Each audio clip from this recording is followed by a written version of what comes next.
as of right now, I haven't seen her do anything worthy for her to be called a sweet commander, at least to my knowledge. Maybe I forgot a scene or something, but aside from her squeezing juices out of people, I haven't seen her do anything that warrants her the title of a sweet commander. I mean,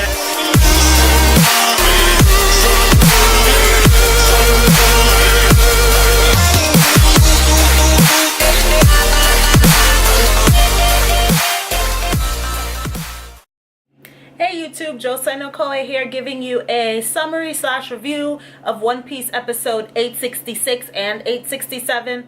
In episode 866, we don't really see too much of Luffy and Katakuri's fight. However, we do see some progress in so much as Luffy is starting to dodge Katakuri's attacks. And Katakuri kind of notices that, because we see in a type of scene where he says, is he starting to like predict the future just like me? But Luffy is obviously not to the level of where Katakuri is at, and understandably so. He's had more fighting experience to hone his haki much more than Luffy has. But it goes to show how far Luffy has come, because in those 2 years, that short amount of time, and even we see now, he is starting to predict the future. He sees that he knows where he needs to be, and he's starting to utilize that strategy instead of attacking blindly, as Rayleigh had warned him against in the flashback that we had seen in the previous episode. So aside from that, nothing else really happened other than the fact that Katakuri asks Luffy, you know, why do you continue? We know your plan already. We know that you guys want to meet at like Cacao Island and whatnot. It's not going to happen. And Luffy reaffirms that I am going to emerge out of that mirror as I promised my crew, and the plan will still succeed. I'm gonna kick your ass and then get out of here. Not in so many words, but you know what I'm saying. So the scene shifts to Big Mom still chasing after the Straw Hats, and I'm quite proud of them, because even without half the crew, which I kind of miss the other half of the crew, I'm not gonna lie. I miss seeing Zoro, Robin, Usopp, and Frankie. But even without them, they were still able to hold Big Mom and the fleet off for such a long period of time. And even Bege recognized that. You know, we see the amount of damage that was done to the Sunny through Bege's point of view, and it goes to show how much they've accomplished with their training, that they were able to still keep on fighting and working together in order to stall Big Mom until Sanji came with the cake. Chopper essentially manned up and transformed into Monster Point and held Big Mom off. Even though he ended up getting cut, he wasn't afraid. He didn't shy away or like scream or cry like he usually does. He knew what had to be done. He stepped up to the plate, and he wasn't about to give up and let the plan fall just because of his fear. So I'm very proud of Chopper in that regard. Sanji finishes decorating the cake, and Pudding takes him to the ship. He finally joins the crew, and he asks them about Carrot and Pedro. Now the crew doesn't necessarily tell Sanji, well, they don't tell Sanji that Pedro is dead, which I think was a good decision at the time, because with everything happening, they don't know. They know that Luffy's gonna come back, but with as dire a situation as they are in, it just wouldn't add to tell Sanji this now. Obviously, he probably feels some type of way, being that, you know, to a certain extent, he's the one that left because he wanted to protect his crew, but at the same time, he didn't believe in his captain, which kind of caused this mess. And it just wouldn't add to the situation to tell Sanji that Pedro died, because he would have felt as though it was his fault. I'm assuming that Sanji would have felt some type of way knowing that Pedro died, because they had to come here to Whole Cake Island and bring his behind back just because he went out and did things on his own.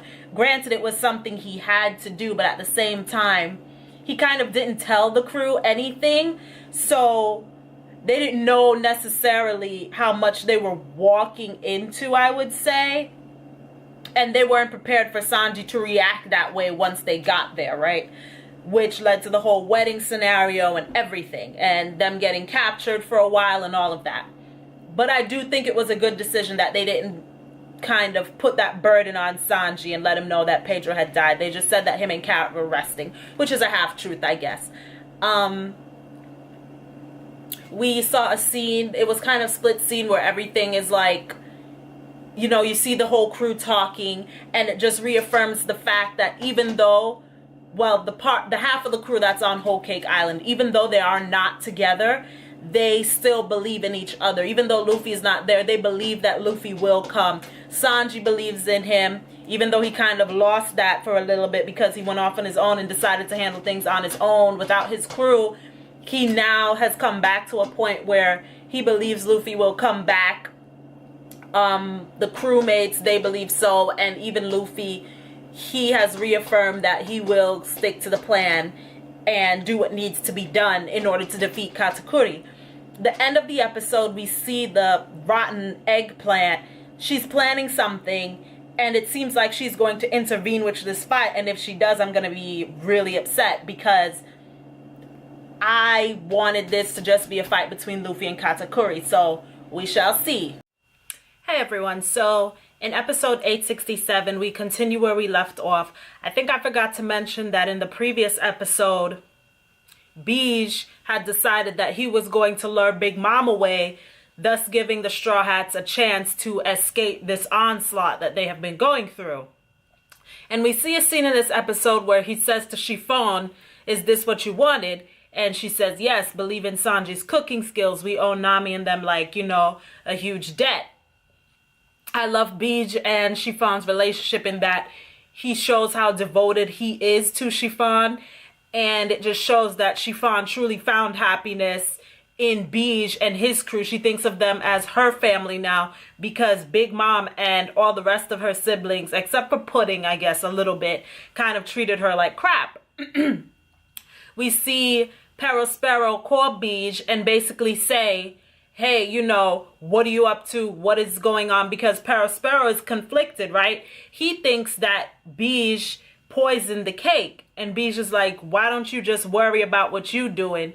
We'll handle Big Mom, you know, like there is no poison in the cake." And that was basically that.